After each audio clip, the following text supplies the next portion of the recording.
friends, this is Sarah from Crafting and Relaxing. I've been working on boxes for cards and gift packs, etc. And one of my friends gave me a whole bunch of boxes. If you buy mini, I think it's the mini Kind bars at Costco, peanut butter and dark chocolate, sounds good. You get these boxes, caramel, almond, and sea salt. So they're inside the main box. They're not packaged for individual sale, which is great for my purposes. Some of them I might do mixed media, some kind of collage on. That would be fun and probably easier than what I'm going to show you today. My gift today is going to somebody who, as far as I know, isn't a mixed media fan, but I know is a card maker and scrapbooker. I am designing it with her in mind, and I'm trying to go with fall colors. I looked around and I realized that what I really needed was 2 pieces of 12 by 12 paper that match each other. And that's because I want the whole box to match. There's no rule that says it has to or it should, and I'm sure I'll make some in the future that are more of a patchwork. It would be really fun to make one with scraps and do each section of the box different. And I couldn't find any. I've used up a lot of my fall papers. So what I decided to do was take this fairly neutral paper and decorate it for fall. So that's why I have leaves and ink pads out here, stamps. So you could decide if you're already using a busy paper, you don't need to decorate your paper, or maybe you want to use different stuff, but that gives you an idea of why I have so much out. I would highly recommend, just to save paper, that you work on making a template. You may have these exact boxes. Tell your friends if they eat the Kind bars, you want the boxes. And if that's the case, then you can watch the video and get the measurements and use my template. If not, you can just take this concept and apply it to other boxes that you get. So the first thing I did was I found a piece of paper that isn't too important to me. This is kind of cute paper, but I could use it for collage if I decide I'm done with these. Because I have 1, 2, 3, 4, at least 4, I think I might have 5 of these boxes. I wanted to make a template on something that I don't have multiples of. I just wing it. The first one is super hard, and after that it's always easier. So remember that if you get a little frustrated. What I've done here is some score marks and experimenting on this paper, and I'll talk you through why I chose that. You do not have to use perfectly good scrapbook paper. I would recommend you use maybe newspaper, except your hands will get dirty, or a large, I get sometimes, this one's a little unrecognizable at this point, but sometimes when you buy a scrapbook paper or notebooks or something, you get a big flat paper bag that you could unfold, and I would use something like that, just some piece of paper. If you like it and you want to go mixed media, you can use your template on the last one. That way you're not using up scrapbook paper. But anyway, I don't always do the right thing. I just wing it. First, I'm going to take these papers, and I, especially for my first one, did not want a directional paper. So I didn't want any words. I didn't want trees that had to be right side up. Anything that would show if I put it on completely crooked, so I avoided stripes. If you want to be kind to yourself, use paper that has a random pattern or make a random pattern. So that's exactly what I'm going to do. And I may fast forward parts of this when I do the editing. So I think for now, I'll just let you, move the stuff out from under it. We'll go over that. Fade out, and then I'll probably fast forward this part so you don't have to watch me stamp this entire thing. But you get the idea. Just grab some stuff and go crazy.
Okay, so I measured the box.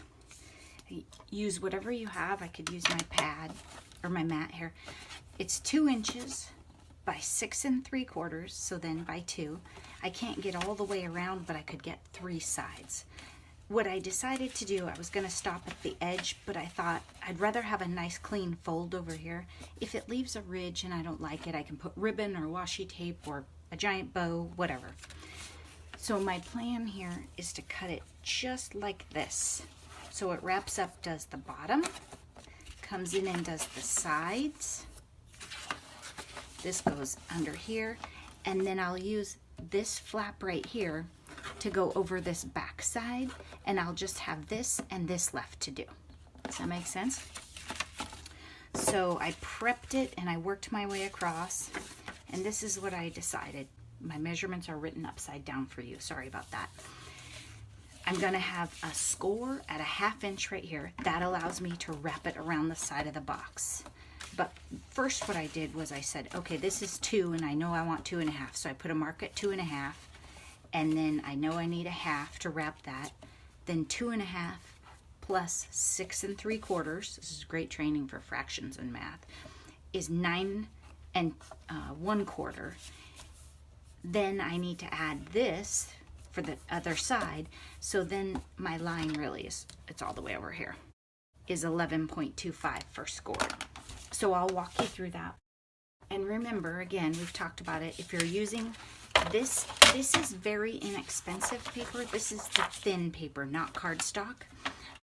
Scoring it is a little bit different. I'm not going to use as much pressure. I need to be super careful that I don't use the tip of the tool right there, or it will poke through. In fact, I'm going to use my Teflon bone folder instead, probably. And you can see when I was setting it up, I poked through. And because it's going to fold so nice anyway, I'm going to score it on the back side, so just so I can see better. I know it will bend and I won't have the issues that you normally have if you're trying to score thicker paper. So I'm less concerned about getting a good score and more concerned about being able to see it and the visibility. I had washi on here, but I didn't use sticky enough washi. So one of the tricks, see this piece right here?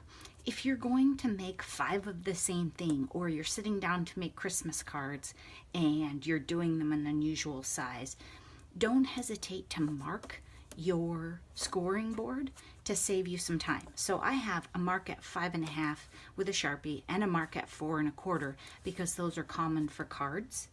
But here, I'm going to put a scoring mark at 2 1/2 on the left side of my board over here, so that when I make 5 more of these, I have it laid out.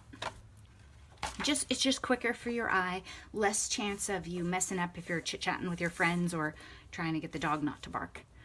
Okay, so I'm going to take my scoring tool and I'm just going to go gently down, and I got a nice good mark. And again, it's thinner paper. And while we're at it, we're going to do the 1/2 inch because we know that has to fold over the side of the box. And then we're going across right here for the length of the box. And we're going to 9 1/4. And remember, I know that because I measured it and added all up before I turned the camera on. You don't want to watch me do math. Okay, then we have our 9 1/4 plus the end of our box. You can see how this is coming together. And so we're going to score it at 11 1/4. And then that'll wrap around the side. And while we have it laid out, we're going to do this bottom piece also. So I'm going to turn the paper. And remember, I don't have a pattern, so I'm not concerned with making sure that my pattern's going to line up right. I mean, I don't have a direction. But if you had a direction or your paper said Happy Birthday or Merry Christmas all over it, you would want to be sure that was going to come out right side up. Okay, so I did the 1/2 and the 2 1/2 to wrap around the bottom. Some of these we're going to cut out, so we'll figure that out together in a minute. Let's see if it looks like it came together. Yeah, sometimes talking and crafting is harder than you think. you'll notice when I was experimenting right here, I marked it, and on your template, I would definitely do this. So mark your cut lines, mark where you want to keep it. If you cut out the whole corner, it will just fold up. But if you leave one flap of it, if you just cut one side, you can wrap it around and just get a cleaner edge. So that's what I'm trying to do. And there are pros and cons of cutting it different ways, but we'll just try it, see what happens. Okay, so I'm gonna cut right along this score line.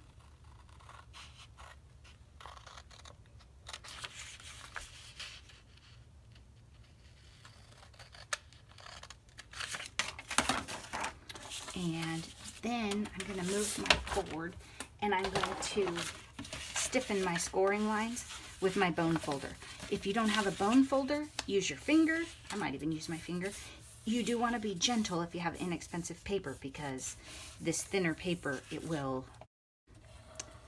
it can tear if you're too hard on it. If you don't have a bone folder and you don't want to use your fingernails, use the handle of your scissors. I didn't have a folding tool for years, and I survived just fine.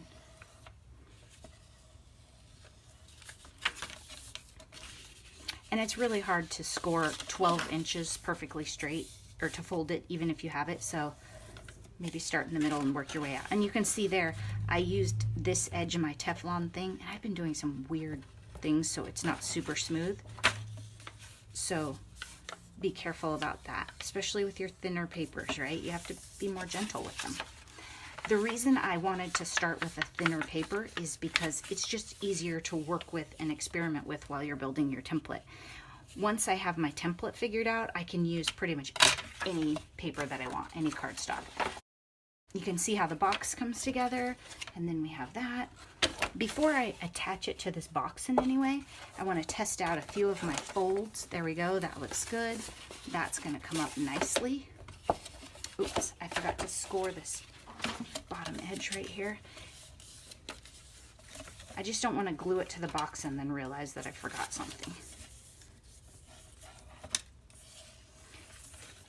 The other thing you can do is this piece is already turning out a little bit better than my template, so you might want to take a picture of this with your phone once you get it all perfect before you glue it together, and then you could polish up your template or make any notes on it that you wanted, adjustments as needed.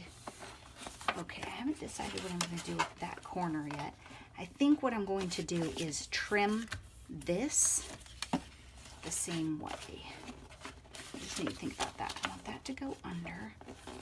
This will go over it. This really just needs to come off. So I'm going to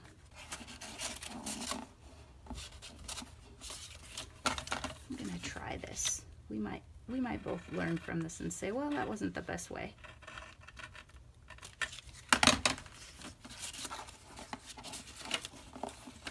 Okay, that's what I was thinking. That one will go down, that one will go over, this one will come up over it, and then we'll have a nice clean edge so that when we lay a piece of paper over this, it's all covered up. See that? That's the difference between cutting all the angles out. While I'm at it, I'm going to cut this one off just so it's shorter and we don't have to deal with the length of it. And I'm going to cut this one at an angle a little bit so it doesn't stick up when I fold it. So see that? I'm going to put it on the black so you can see it. It's just a slight slice so that when I go this way and fold it down, it's not sticking up at the edge of the box. That's what I was trying to do, is just tidy that up. That goes down, that goes down. Beautiful, I like that. Let's do the same thing over here. So we're gonna, can you see? Yeah, we're gonna trim up here. Cut this off. Doesn't really matter what length you cut it, we don't need. And then here, cut a tiny sliver, but don't go past that scoring point, because otherwise you're going to, it's going to show. And in that case, it shows a little maybe. If you nicked it a little too much, that's why you have washi tape, or you could like put little frame corners on there like you planned it.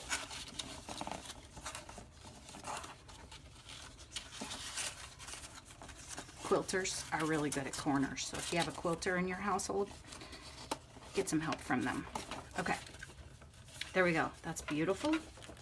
It might be a little fat. Like maybe I should have gone one score line shorter on the end. I think it's because the box is slipping. And here, let's see what I need to do. The boxes have a little bit of an odd end. I'll show you. This stays connected, but to get the cards in and out nicely, I really needed to tear this. I can always just patch over those if I, oops, sorry, if I need to. I think what we need to do is mark the height of this. I never measured the height of it, did I? 5 3/8.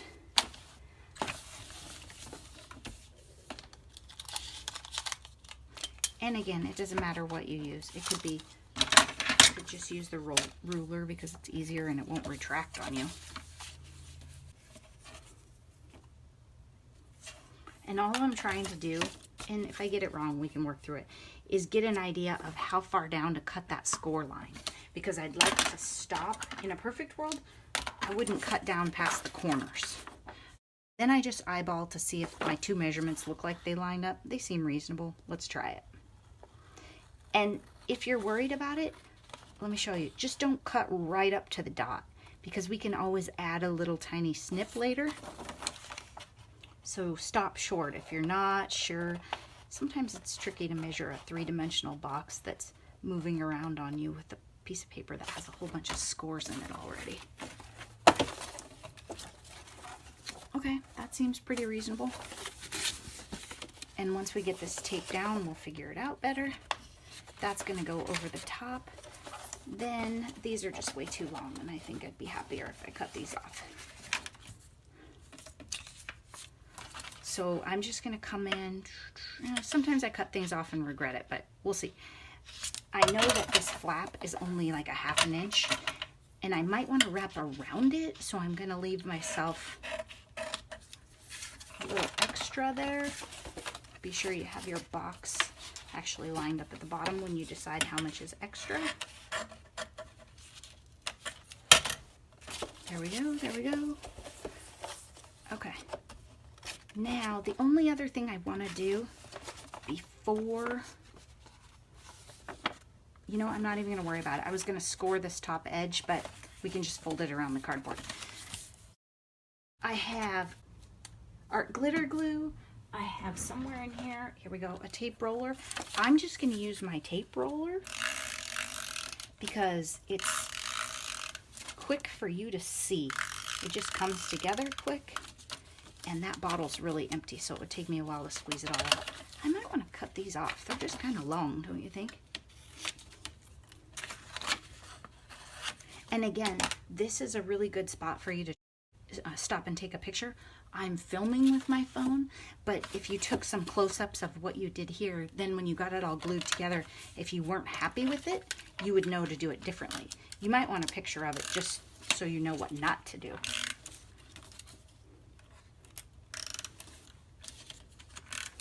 If I was using a thicker paper, I would probably use my art glitter glue. Sometimes I just use what's handy also. Okay, now the first trick is get that thing stuck on there so that everything else lays down nice. And this box is a little floppy. That's all right. I missed the crease a little bit. Oh man. Let's see if we can fix it. I think it's pretty set. We're gonna go with it. We'll just work through it. Okay, oops, don't do that. We're gonna have to take it off because I didn't put the flaps in like I planned. See, doesn't it make you feel better when I mess up? Okay, get this as close as you can. It's a very light box. So what I'm gonna do is I'm gonna put this thing of crayons in the box because it would help me if the box had some weight and wasn't moving away from me so much. Does that make sense? A little bit.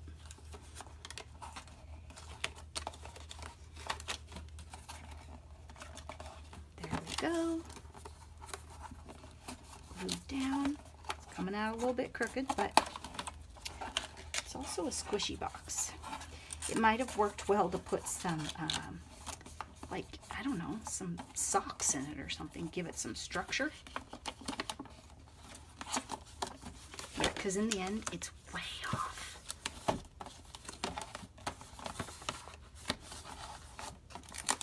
Good thing I didn't use the art glitter glue, huh?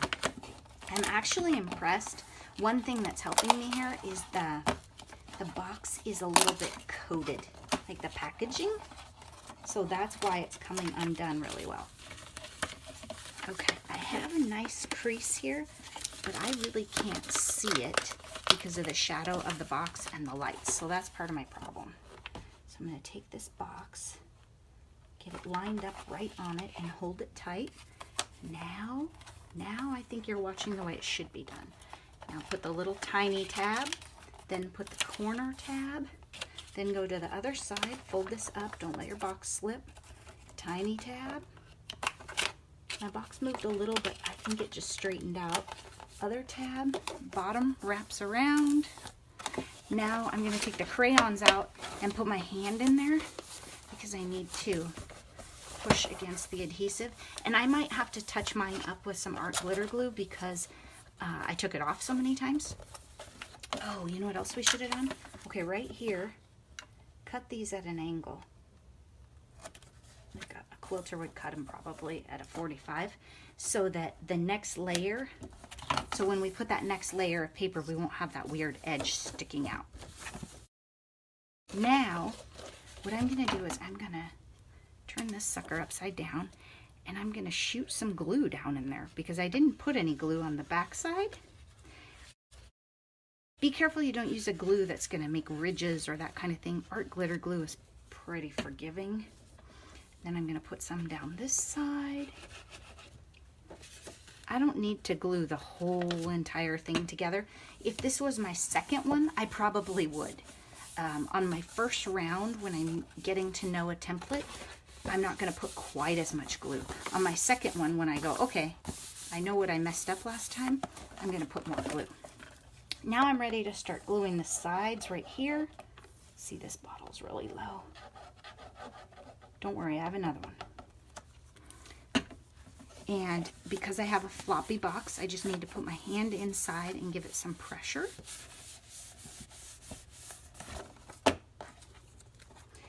And if it's frustrating and it's not working out, just don't give up. I've made a lot of boxes lately. They didn't all come out great the first time, but in the end, they actually do turn out pretty cute. So stick with it. And the holidays are coming. You can make some really neat gifts for not very much money by using your friend's trash like I'm doing.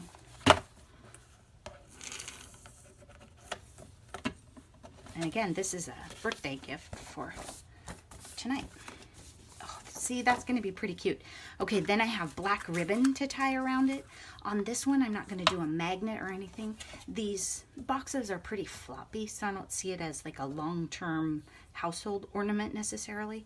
And I didn't want to use one of the magnets. Partly because I'm still learning the magnets. I'm going to cut. I never actually cut this scored edge right here. So I'm going to cut this. Once it's on the box, you can kind of tell how far down to cut it a little easier. There we go. And I'm going to shove some art glitter glue in there, and then on the flap and on the whole length of this.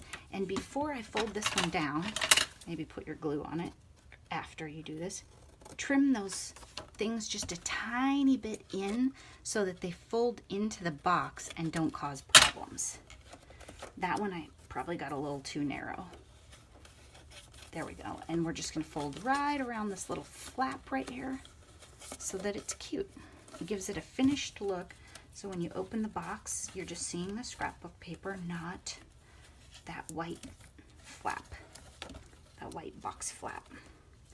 Gonna fold that down even more. Put some more glue in there. I think I better put my glue on this side. There we go. this side I'm going to trim before I put the glue on it. See, just a tiny little bit, and I'm trying not to cut the box underneath it. Probably should have used my smaller scissors. Glue, more glue, and wrap it around. The great thing about these projects too is don't let this stress you out. I mean, it's one piece of paper, and the other thing was gonna be trash. And however your decoration comes out, if you put it on your box, like if I put it on my box and I missed some spots, I could still solidify it a little bit with that something underneath. Like I could take my crayon box, this isn't super smooth, or a stamp pad and put it underneath and then stamp on top of it to give it some surface. I could also use markers to fill in the gaps. Okay, this flap is narrower, so what I'm gonna do is I'm just gonna turn it upside down like this, and I'm going to find the little scissors. No, we're going to use the big scissors. Okay. And I'm going to trim this in. I'm not going to cut it off though, because what I want to do is just like we've been doing. If you have extra paper, and you can, wrap it around so that you're not leaving plain cardboard edges. So I'm folding it. I have to trim the box because she didn't open her food perfectly. There we go. Trim it like that. Like that. And this part, I'm just gonna, like I said, score it by hand. And then I'm gonna fold this top section down right over the whole thing and those two side seams. I could trim them off and layer them better, but I'm not even gonna worry about it. I'm gonna trim this about 1/4 inch just because you probably can't see it, but I can feel the seam inside. And if it's right where the box opens and closes, I'm probably not gonna get a real nice seal.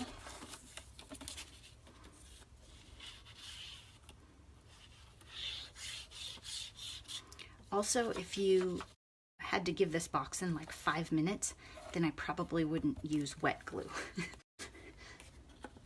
Because you want to give it a little time to set. Okay, so can you see how that flap turned out? And any edge that you're not happy with, like if you wanted that to be perfect and beautiful, just take washi tape and put it over. Or like right here, I have a little bit of ripple in my glue. It might be that the box itself was too soft. When it got that wet, it buckled. I could put washi or some ribbon or a sticker. I mean, that's why we have stickers, right?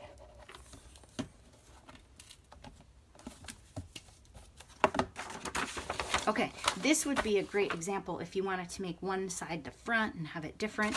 You could use the red piece of paper. I'm going to use this one. We know that this box is 6 3/4 inches wide, so that's how wide I'm going to cut this, because my idea is to just lay it right over the top. In fact, I might cut it 6 1/2. First, I'm going to try 6 3/4 and see how I like it. And then if I want, I can make it narrower, but I can't make it any wider. And be sure you double check your measurements at this point, because a lot of these paper pads only come with the 2 pieces of paper, right? So if you want the whole box to match. Okay, 6 3/4. There we go, and I would lay it right there. That's gonna be a little wide. I can feel it at the edge, and I don't like it. I'm gonna take this cutter, I think this cutter will do a perfectly good job, and I'm gonna take off 1/8 inch. So I'm gonna take it down 1/8 and then hold it on there and see how I like it.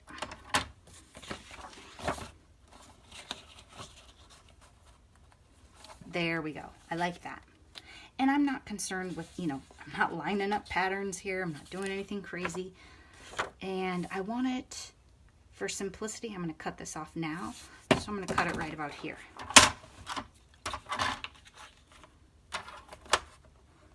The only thing you really have to measure is the big pieces. A lot of it you can eyeball, right? But I can't go back on that width. Now, just because I already have a lot of wet glue on there and I don't feel like messing with that bottle, I'm going to put a ton of adhesive on this piece of paper, and I'm going to go all the way to the edge on this paper because I know I want it to be nice and sticky there. And mark this. So I want a row of adhesive right about there. Okay. Now, before I lay this down, I'm going to trim these things off because we don't need them. We have that piece of paper to cover that all up. So I'm going to go like this. When you can, angle them off because then I won't have weird things making a ridge right there at the top. And we're going to lay this. I have a little bit of a weird corner here. I don't know if I can fix that. We're going to leave it. Okay, line this up as best we can. These Tombow adhesives, it's good adhesive, man. They're not messing around. I know there's a removable one. I haven't tried it yet. Okay, now I'm going to put my hand in there so that I can start at the bottom and smooth it up. Kind of like, have you ever put wallpaper on? You want to be sure that it comes out perfect. There we go. Then we're going to take this thing. This has a little bit of a flap, and since I covered up the slot that it goes in, and I'm going to tie it with a ribbon anyway, I'm just going to cut that sucker off because I don't feel like dealing with it. And I might do my other boxes differently. I might put a magnet closure on some, or like a button and a string. I'm going to try and get it straight, but I'm not going to promise you anything. There we go. Okay, now I'm going to lay it down on a hard surface so I can get that nice fold. And then I'm going to look at these angles and what am I going to do about them? Well, I think they're pretty fine. I'm going to leave it because the only thing I need to do is trim this so it'll go down in the box better. Trim this off a little bit. I could feel that it was too wide and it didn't go in. Then we're going to put some adhesive on here.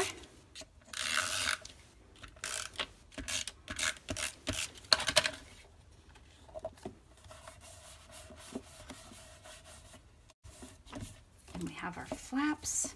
And this one, these are stiff because I put so much glue on them. So we have to fold them down. Might want to leave a little more room for those to fold. And then same here, this one's too stiff. That's something to keep in mind when you are folding them. You should leave a little more room. I shouldn't have gone quite as tight at the flap. Does that make sense? It needs room to actually curve. Okay, so there we go. There we go. And then I don't have my cards selected, so I'm not ready to load the box yet. But I have a couple different ribbons. And I was just thinking, I like this bigger one better.